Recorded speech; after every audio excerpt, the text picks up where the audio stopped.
Napoleon said, number one, a leader needs unwavering courage. And I don't know if I totally agree with the unwavering part of this or not, because sometimes our courage does waver a little. You know, bend but not break. You know, courage mounts up, and then sometimes we have the doubts that creep in, and we reach a little deeper to find that courage that overcomes our doubts and our fears. So I would probably debate a little bit with Napoleon on this unwavering courage, because sometimes courage does waver. But as long as it stays, as long as in the end there it is to serve you, the courage to do what you didn't think you could do, the courage to step into territory that might be a little unfamiliar, the courage to talk to somebody you don't know, the courage to attempt conducting a meeting, the courage to give your first testimonial, the courage to, you know, solve problems you couldn't solve before, that kind of courage. The courage to stand up when it's sort of dark in your corner, the courage to do it when it isn't going your way seemingly, the courage to try to have a good day in the midst of a bad day, that kind of courage. Wavering a little at times, yes, because we all have doubts that attack us, we all have small fears that creep in. That is the nature of life. But that's what faith is all about, that's what courage is all about. To serve us when our doubts will not serve us well. Faith to overcome fear, and courage to overcome our doubts. But that is a good quality, a good attribute for a leader, and that's unwavering courage. Second, Napoleon said self-control. That, of course, is the very essence of life itself, is self-control. Because we all have this warfare going on. You know, it's going on in the world, the warfare between liberty and tyranny. In our own body, the warfare between health and illness, the struggle is on. The struggle between light and darkness, the struggle between good and evil. I call it opposites in conflict. And as soon as you're born into the world, as soon as you find yourself and discover yourself on this spinning planet headed somewhere, you know that this exists. To be a civilized society, we must drive the dark side of our nature into a small corner and let the positive side flourish. Early, we must learn to exercise self-control. Power is a wonderful thing, but it must be exercised properly. It must be exercised to benefit and not to destruction. So self-control is certainly necessary to be a strong leader, so that you can become the best example.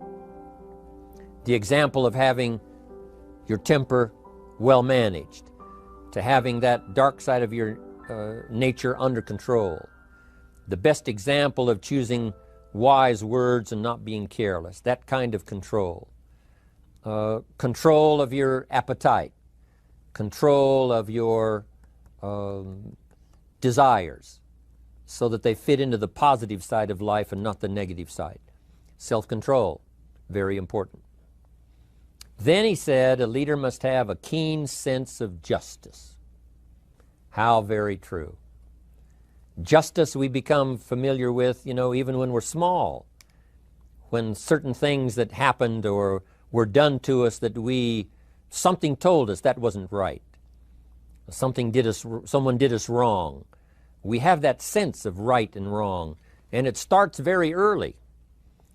Then we have to have that sense of utilizing what's right and what's wrong so that we develop this sense of justice, this sense of being fair, this sense of being on the positive side, on the right side. To minimize a person's mistakes, they need to have this sense of justice. We have to have justice when we're building an organization. You know, what's fair, what is a good balance.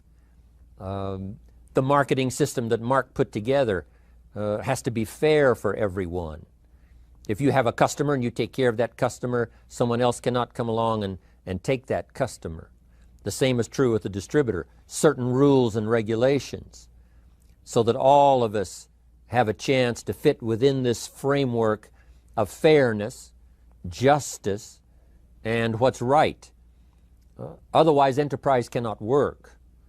Otherwise, we have what we call, in a political sense, anarchy, where there is no justice, when might is the order of the day, power is the order of the day, not the law, not the rule, not what's right, but power.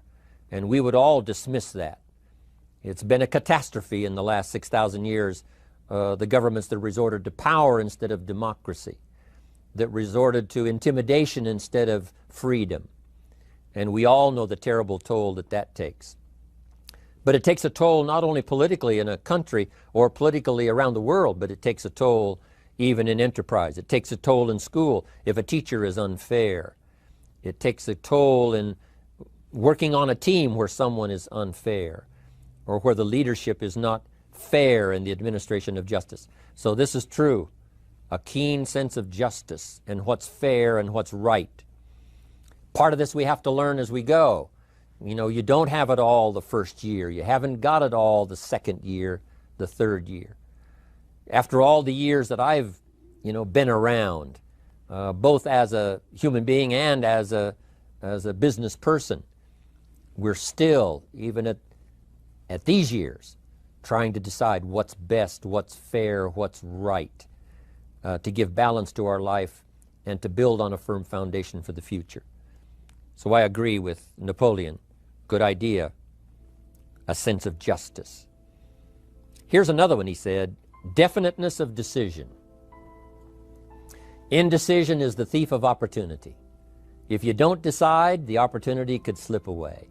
If you don't decide what you're going to do today, the day could get away and you're not very effective. I talked about in my recent travels about time management. And here's one of the best ideas of time management. Don't start the day until you have it finished.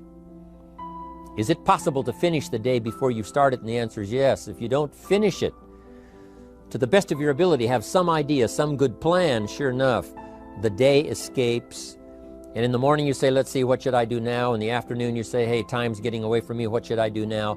And now most of the day is lost. Most of the day escapes not being utilized and doesn't work for you simply because you didn't make those decisions early, at the early part of the day. The decisions we make in the early part of our life sometimes last for a lifetime. The early decisions that you make about what you're going to do with your life as far as Herbalife is concerned, those decisions are vitally important.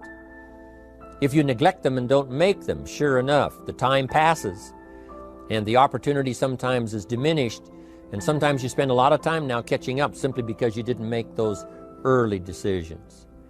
So it's the decisions at the first of the day, it's the decisions at the early part of the month, it's the decisions at the early part of the year that greatly determines what kind of year you're going to have. The decisions you make in the early days of your marriage, sometimes those are the decisions that affect the marriage for a lifetime.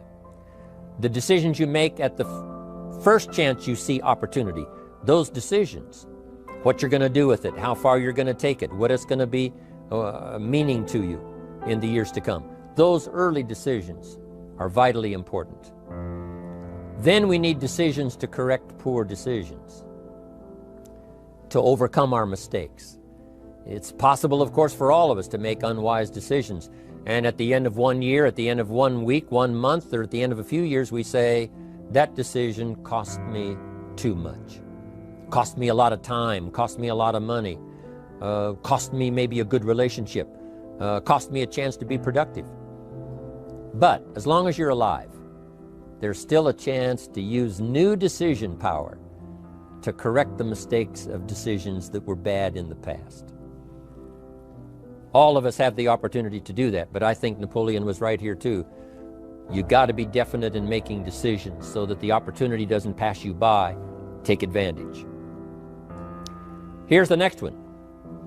Napoleon Hill said, a good leader has definite plans. How important that is. And of all the years, I think, to cash in on Herbalife's momentum and make some plans for the future, this has got to be one of the greatest years.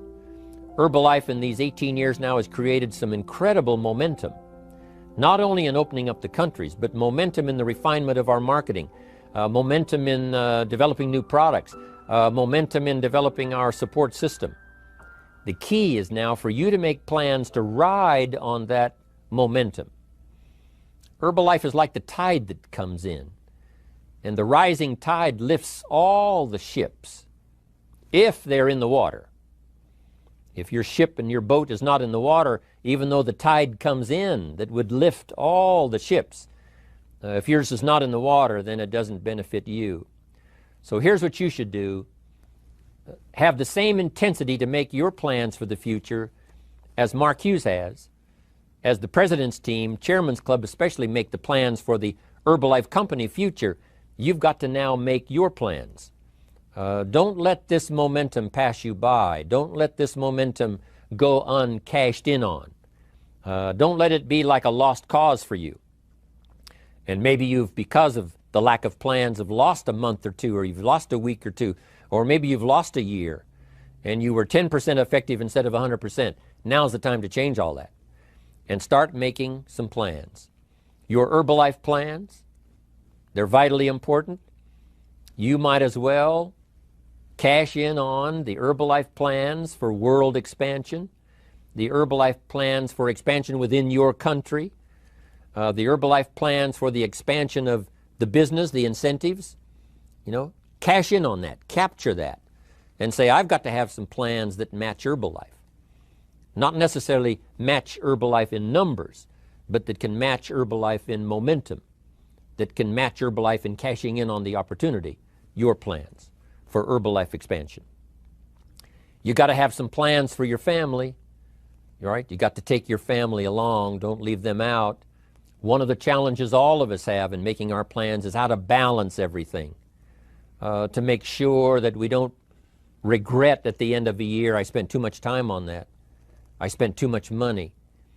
And then if you have, say, how can I not do that again? And construct some better plans so that you won't have any regrets at the end of a year to come, 5 years to come, 3 or 4, 5 years to come. Definite plans.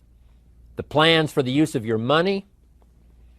One thing I've admired about Mark Hughes since I've met him all those years ago, once he started becoming successful, he had a splendid plan, not only for his personal success in terms of financial security, but in terms of the company. Because Mark has to look after the company and make sure that the company is secure, that the company has plenty of reserves, so that no matter what happens around the world, and when you're doing business in 37 countries, you can imagine what the challenge is to make sure the plans for each country are there, the backup plans, the financial plans, as well as products and opportunity and marketing.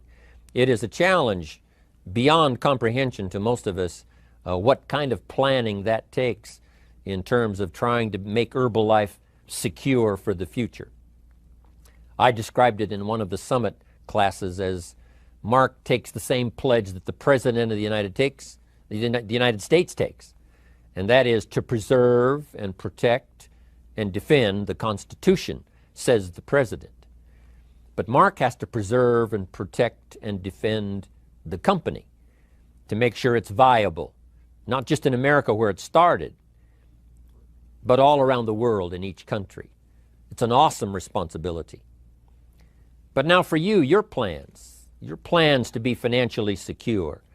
If you're starting to make some big money in Herbalife, I'm telling you, you got to have a good plan for your resources so that you find yourself secure regardless of what happens. I agree with Napoleon here. You got to have good plans. One more on plans, and that is the plan for your personal development. The plan to be better this year than last year.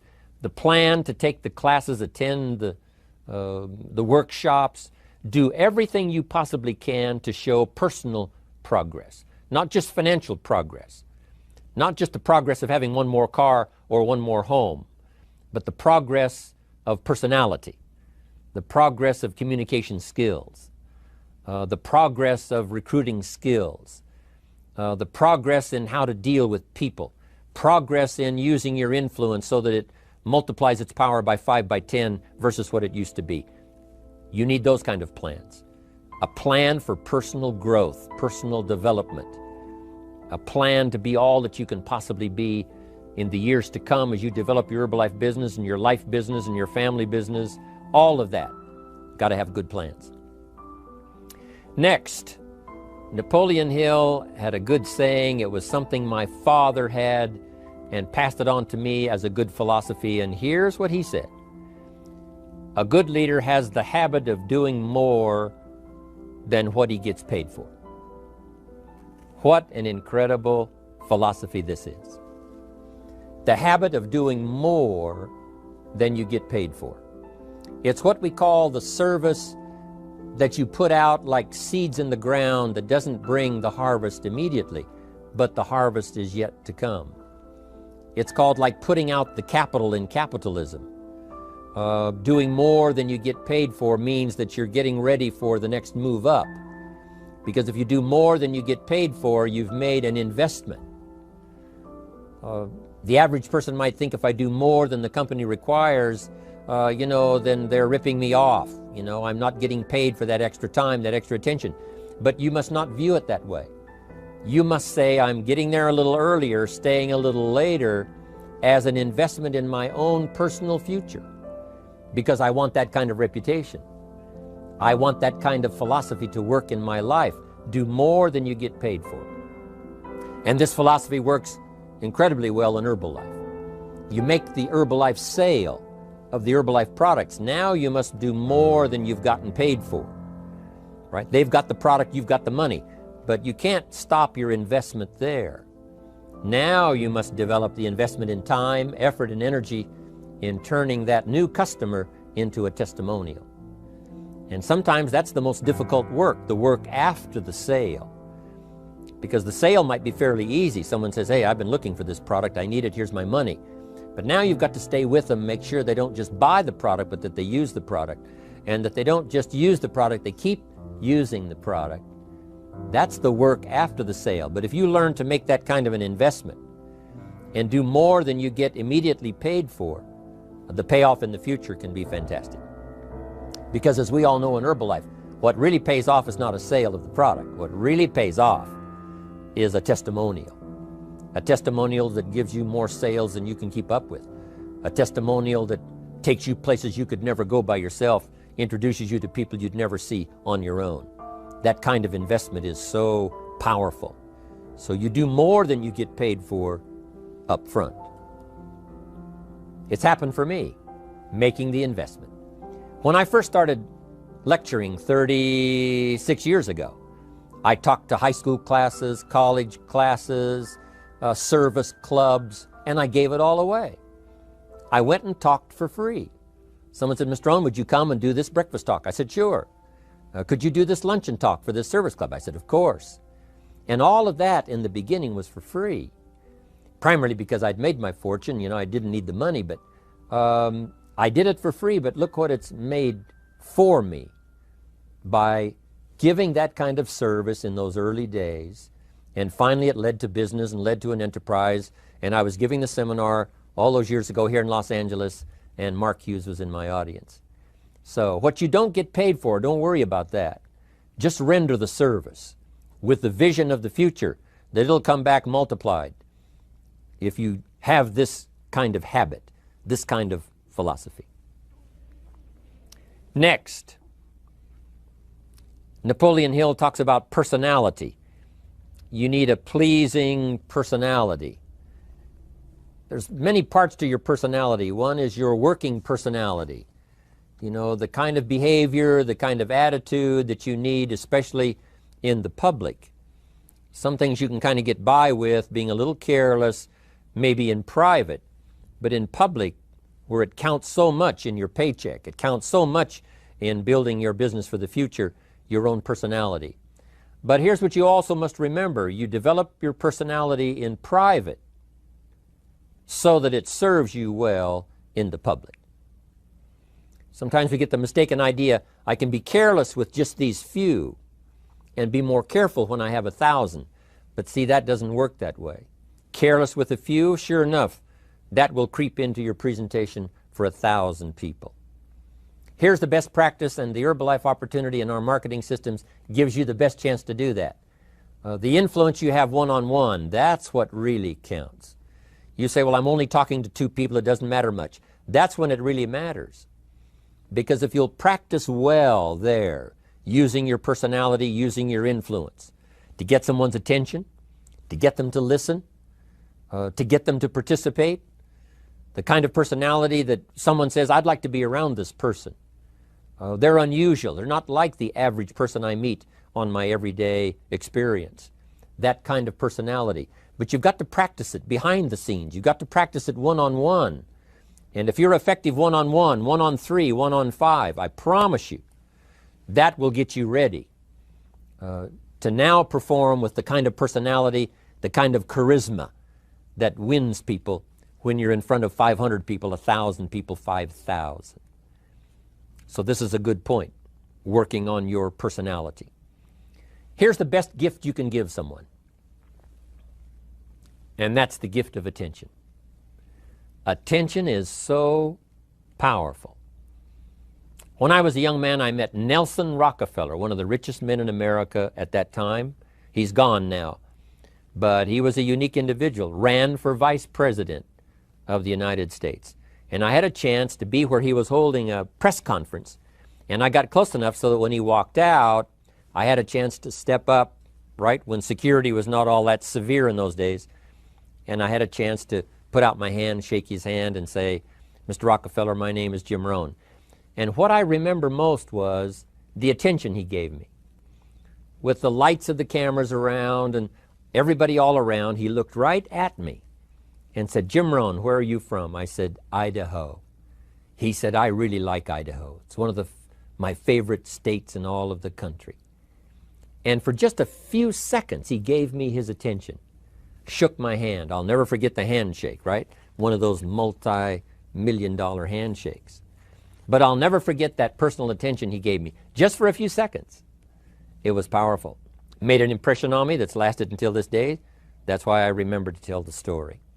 So, same thing you can learn to do.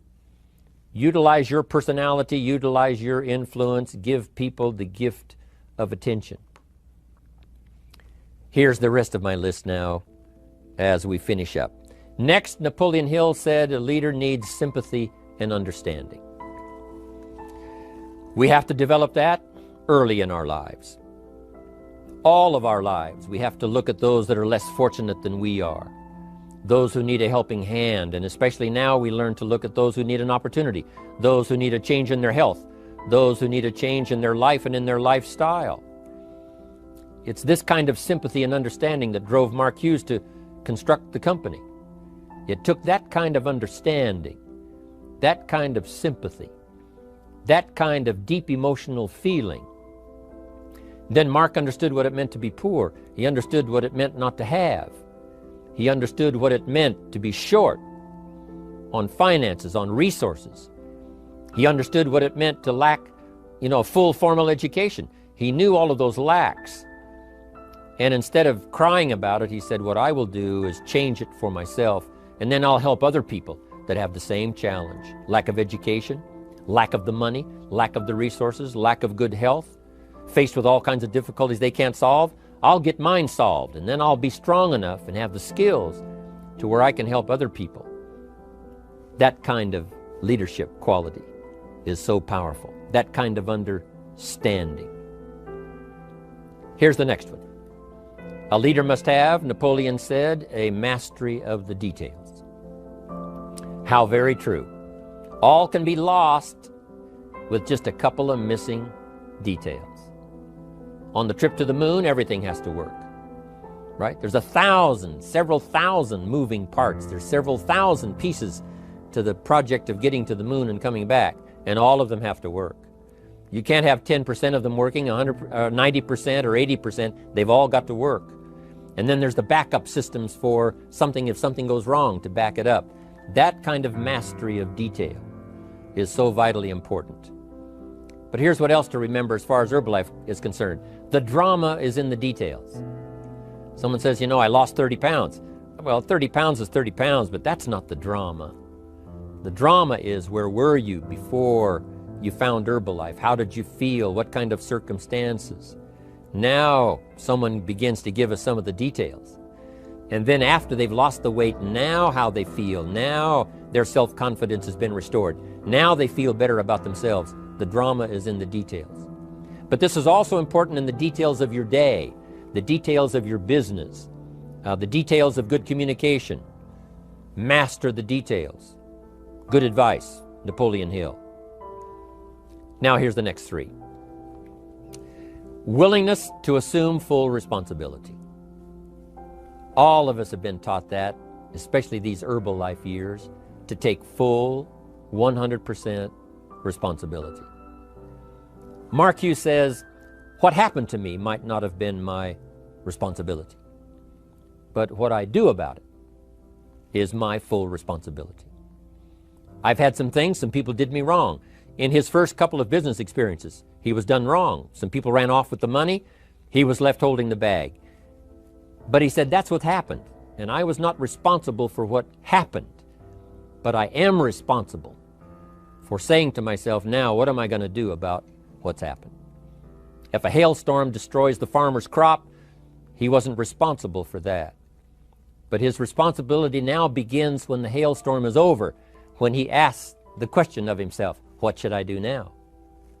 Now that this catastrophe is over, now that the damage is done, now what should I do about it? And a philosophy I've taught all these years, it's not what happens to you that determines your future. It's what you do about what happens that determines your future. And this is a major part of it, accepting full responsibility.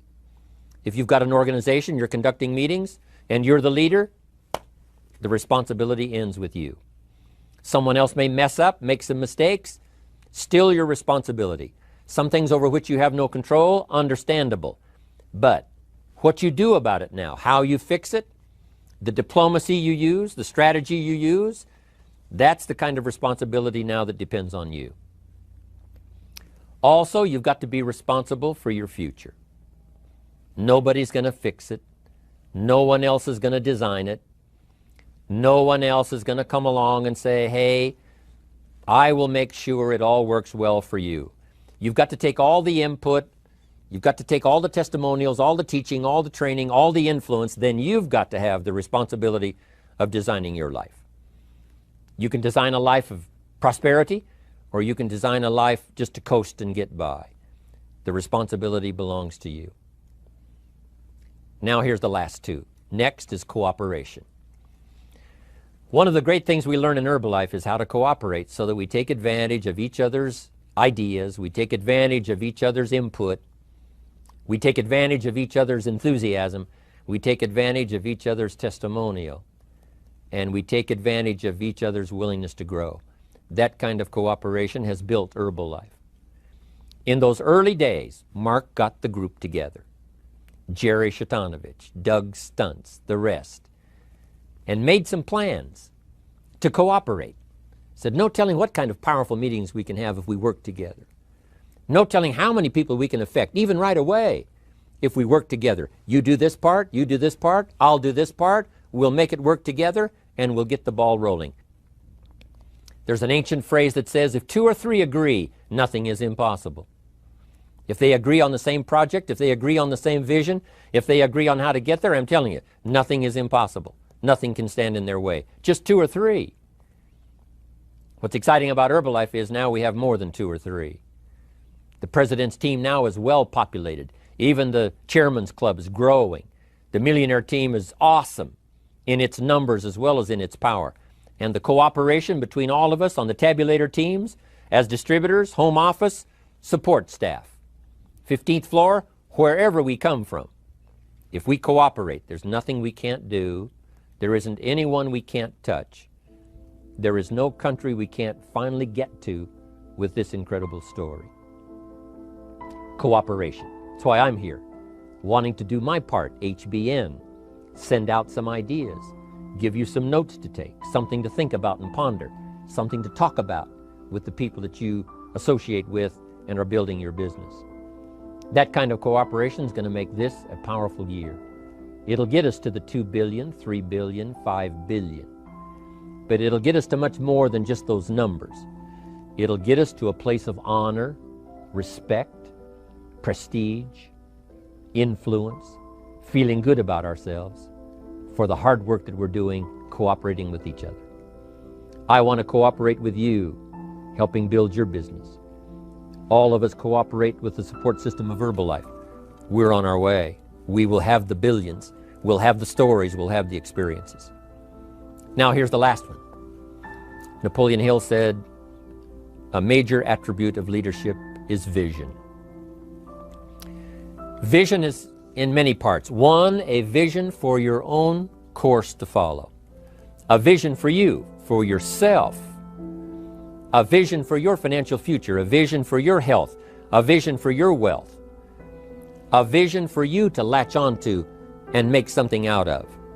A vision for your family. Because vision must now lift others as well as ourselves. Guess what our family is counting on? That we'll be able to see things that at first they cannot see. That we'll be able to look further into the future than perhaps they will be able to look. The same is true with your organization, the people that are around you. They're counting on your vision. Perhaps you've been there a little longer than they have. Maybe you've been there a lot longer than they have. And they will look to you to help them see things that they can't see in the beginning. And if you will do that, develop that attribute of leadership, I'm telling you, you'll have such a dramatic effect on your organization, it will be unbelievable. A vision for yourself, a vision for your family, a vision for your organization, a vision for the people that you're close to. The old prophet said, without vision, we die. We perish. Unless we can see into the future, life loses its meaning. Unless we can look further than just where we are at the moment, then we have no reason for faith, no reason for activity. But if we'll develop this skill, beyond any other skill, I'm telling you, it will help us touch people because they'll want to be around us because we have this look into the future. Not only the short-range vision of what we're going to do this week, this month, this year, but the long-range vision like Mark has, taking us to the 5 billion. You can have a vision that will take your organization into the future and bless everybody with success.